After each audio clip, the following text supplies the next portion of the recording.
Hi, I'm Madeline Robertson. I'm from Shetland. And if I had £1 for every time I've been asked what Up Helly Aa is all about, I'd have £17. So it begs the question. What the Helly Aa? As you all know, Shetland is a small group of islands on its own, way up here in the North Sea, and we burn Viking galleys. Stop right there. Let's turn the clocks back 200 years to the end of the Napoleonic Wars, when returning sailors with an appetite for explosives celebrated rowdily in the streets of Lerwick, seeing out the old year and bringing in the new. Do we have a graphic for that? Hold on. Choice. 2 decades on, tar barrels would be burnt in the streets, and as time went by, the festivities grew, with the first official Up Helly Aa taking place in Lerwick in 1881.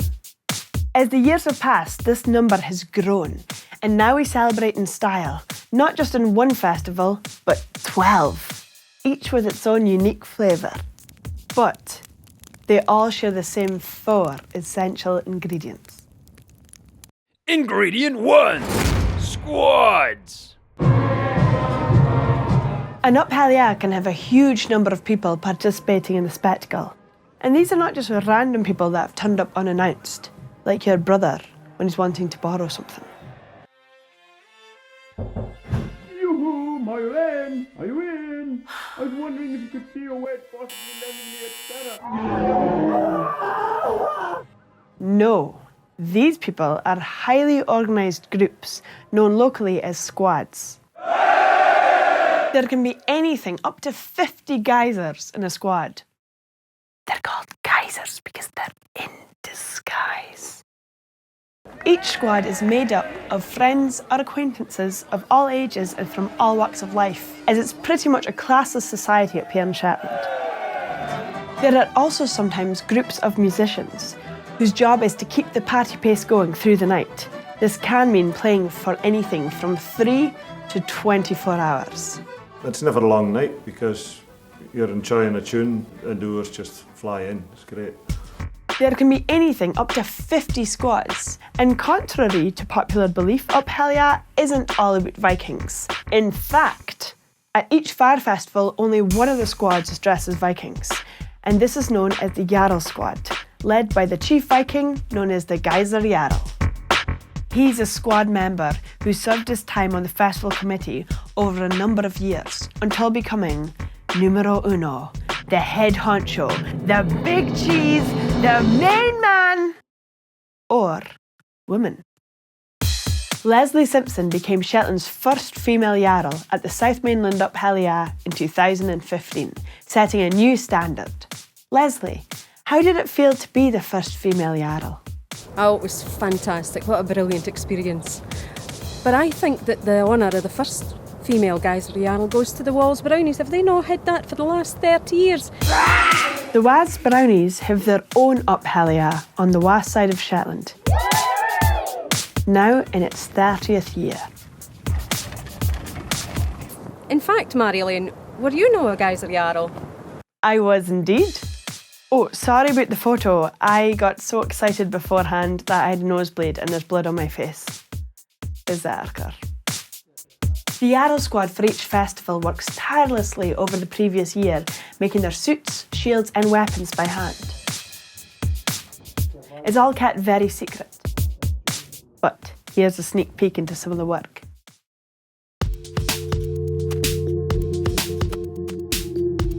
A huge amount of work can go into the making of a suit, often with craftsman-like quality. And this is accomplished by squad members of all ages getting together over many nights.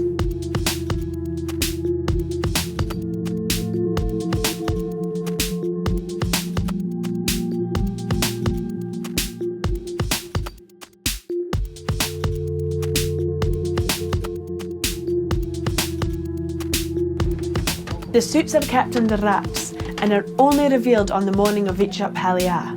Squad members gather at the crack of dawn to get ready. Here we see some last-minute preparations. Good to go and ready to rock, lasses. And now the daylight procession begins, with excited crowds lining the route, all mad keen to welcome the new Jarl squad and see the new suit.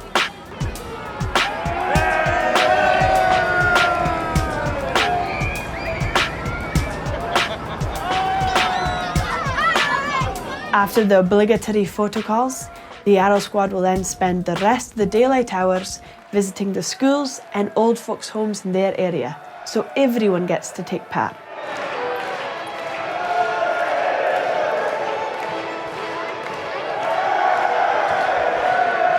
That's the Vikings.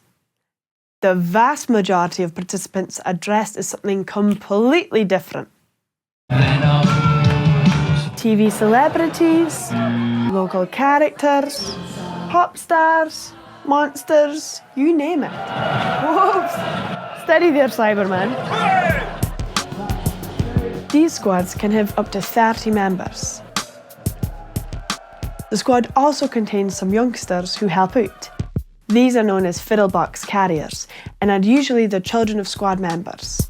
And in time, they'll become full-fledged squad members themselves. The squad's objective is not only to take part in the fiery bit, but to perform an act as part of the all-night celebrations, which come after that. The act is usually a short skit or dance about something local or topical or just sheer nonsense. So how do they get ready for the big day? It all starts small, with a meeting or two, in a house, or a pub, or an office, or a classroom, or a local hall. Normally, this too is a top secret affair, with acts, props and costumes being made behind closed doors. But for the first time ever, a squad have agreed to let us follow them as they refine their act and make ready for the big night. Here's our squad of lasses, and they have tastefully chosen an act which involves deceased rock stars who get together for a party in heaven. Here they're having a quick pep talk to make sure everyone knows what's going to be happening. And cleverly, they're working on their entrance first. Remember, it's going to be extremely busy on the big night, so a smooth entry and exit are essential if the act is to succeed. Let's leave them to it and chat back again soon. Ingredient 2. The galley. Every fire festival has a galley, and as of 2018, we Shetlanders have burnt 609 of them. Charlie Simpson was Guizer Jarl in 1988. He knows a thing or two about galleys. The first galley made an appearance in 1889. The symbolism being that it was a Viking chieftain or Jarl's funeral being set on fire and set out to sea in this longboat or galley, and it obviously made an agreeable substitute for the old tar barrels.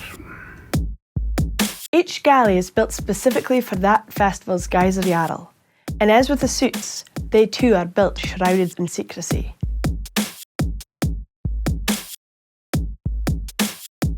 Galleys can differ in design and structure, but usually hold true to the dragon ship theme.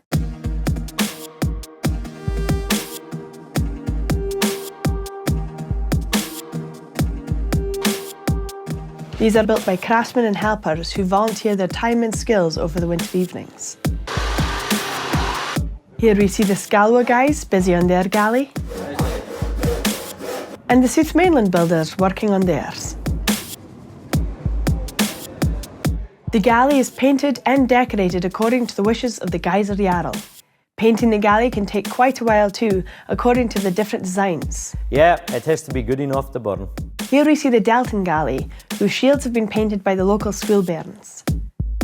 And here's the South Mainland galley, with its painter and designer hard at work on a cool wood effect.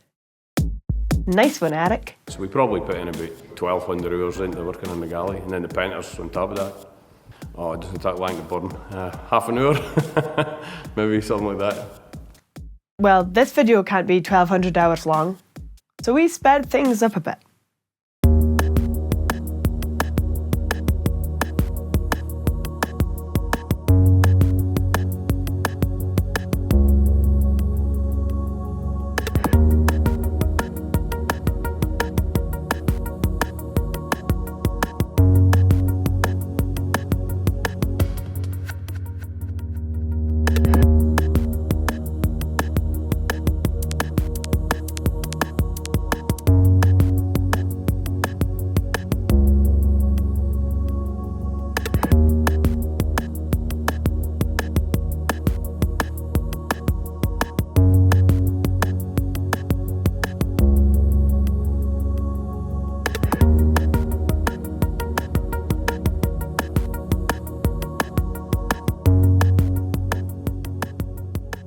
The finished galley is usually put on display for the day before the burning, as is the bill, which is a proclamation on behalf of the Guizer Jarl, and usually contains some noteworthy quips about events and occurrences from that year.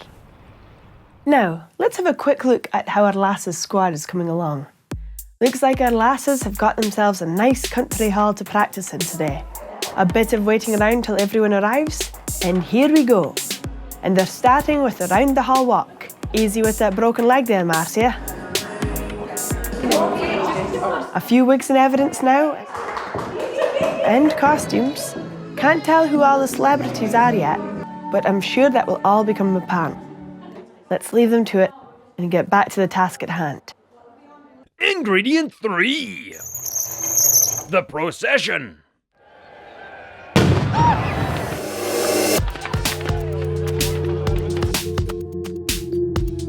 Definitely the most spectacular part of any fire festival is its procession.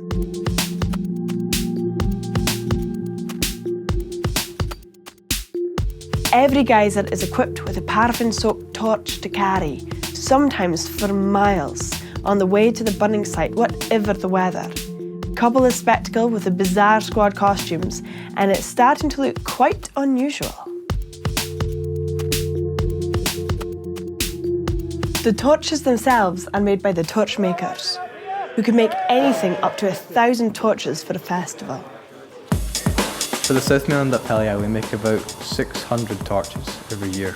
It's really hard work, but it's really good fun at the same time.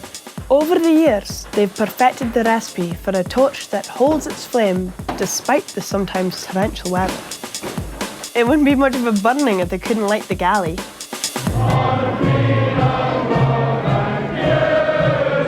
Since 1896, singing has played a major role in processions. The Up Helly Aa song, originally sung to the tune of John Brown's Body, but updated to its own tune in 1926, can be heard sung out across each procession. One of several traditional songs taught to the young in local schools. This is sung proudly, uniting all torch bearers and driving the procession forward. Like all good singers, they're only as good as their backing band, and they don't come much better than the lyric brass band. Often difficult to spot, as they're the only ones not carrying torches, but very easy to hear, with their driving mix of marching band tunes and local anthems. We Shetlanders are deeply proud of our local brass band, but perhaps that wasn't the case over 100 years ago. In the early years, the band didn't always play for Up Helly Aa for a number of reasons. One might have been that they charged £1 and folk were reluctant to pay them. Other reasons might have been the 1902 bill. The Up Helly Aa bill said that true lovers of music will be delighted to hear that the brass band is not taking part in the festival this year. They were absolutely slated for a terrible performance at Norse Regatta. I think that was 1901, if I remember right. Since then, it has gone from strength to strength, and we're still playing for Up Helly Aa, and hopefully always will. Tell it like it is, doggy. Now then, how's our squad doing? Here they are, making an entrance, and whoa, they are looking the part, keeping their identities under wraps. They've got the pearly gates set up and ready. Oops, a bit of adjustment needed. They're getting there now. Oh, little bit of practice still to go. But they're certainly getting there. Let's leave them to it. But the next time we see them, they'll be treading the boards on the big night itself. Ingredient 4. Halls. So we've finished our procession. We've got hundreds of geysers all dressed up and no place to go? Not quite. Now it's time for a party. And how? Each festival culminates in a party, which takes place in several different venues or halls around that particular area. Any venue within the vicinity which can cope with large numbers can be used. Concert halls, schools, sports centres, ferry terminals, village halls, social clubs. The idea is for every squad to visit every hall throughout the night to perform their act, have a drink and a dance with their friends and family and the audience. That way, everybody gets to meet the squads. Here we see the halls involved in the South mainland Up Helly Aa, and as you can see, they're not very close together. So, how do they get around these venues in the dead of night? This is Robert Jamieson. He's just one of an army of drivers who ferry geysers around the halls throughout the night. Yeah, it's quite an experience driving the bus on Up Helly Aa night. We never have any bother, everybody's out to have a good time, and I think that's the whole beauty about it. It's folk coming together to enjoy themselves. Obviously when you're driving the Jarl squads, they have quite a pile of musicians, and some of the music that you hear aboard the bus is something that folk would pay to hear. There never is a dull moment from morning till night. Not just on the buses, but on the hall stages, the standard of musicianship is world class, with these seasoned traditional players performing for a lengthy time compared to a normal dance. Traditional country dancing is extremely popular up here in Shetland, and everybody in the halls knows the dances, and everybody has their favourite dance. Me? I'm always up for Boston two-step. I think the highlight has to be when the Jarl squad visits the hall during the evening. Everybody's waiting to see the Jarl squad and to see how their suits differ from year to year.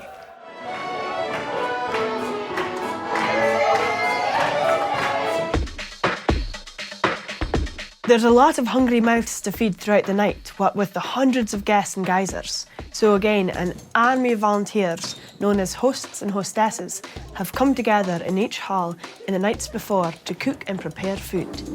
Here we see them working on a local favourite, fish soup, which is absolutely delicious, by the way. Bannocks too are a staple food of festival goers, and throughout the season, thousands have to be baked and buttered. Or climbed, as we say in Shetland. Yes, we make bannocks and we make sandwiches and we make soup and we do home bakes at home and take into the hall, and it's just a joy to do, and the food is open all night. People can go and help themselves to as much or as little as they want. Back on the floor, things seem to be going well.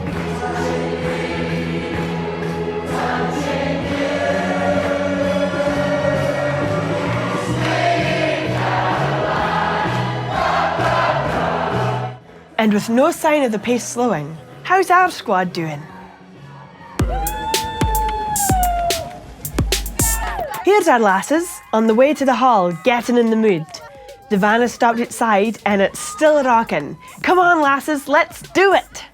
And now the moment we've all been waiting for. Have our squad managed, and will they pull it off? In come the fiddlebox carriers with the pearly gates, setting them up, ready for the lasses. And here they come, shrouded in their silver capes. And we're off. We've got Buddy Holly for openers. And goodness gracious, it's Freddie Mercury. Jermaine Stewart next, followed by, my heavens, it's Tammy Wynette. Closely followed by Dusty Springfield. And there's Amy Winehouse. And Whitney Houston adding a touch of class. And Donna Summer feeling the love there. Up next is David Bowie strutting his stuff. And Pete Burns. Can they possibly keep up this pressure? Yes, they can. It's George Michael. Easy there, George. And Tom Petty. And what do you know? Our angel Angela turns out to be none other than Bon Scott from AC/DC. Bravo, lasses, bravo! Ooh. Well done, lasses, well done. So, to recap, Up Helly Aa season runs from January to late March, and all this is possible due to the work of the squad members, the musicians, the hosts and hostesses, the galley builders, the torch makers, the bus drivers, the painters, the bill writers, the wives, husbands and families, the schools and old folks' homes, the brass band, the pipe bands, the audiences and massed crowds. A huge proportion of the island's population all coming together to make Up Helly Aa what it is. Quite possibly the most unique and bizarre mass celebration in the Northern Hemisphere. I don't think we can follow that. Unless we burn some galleys.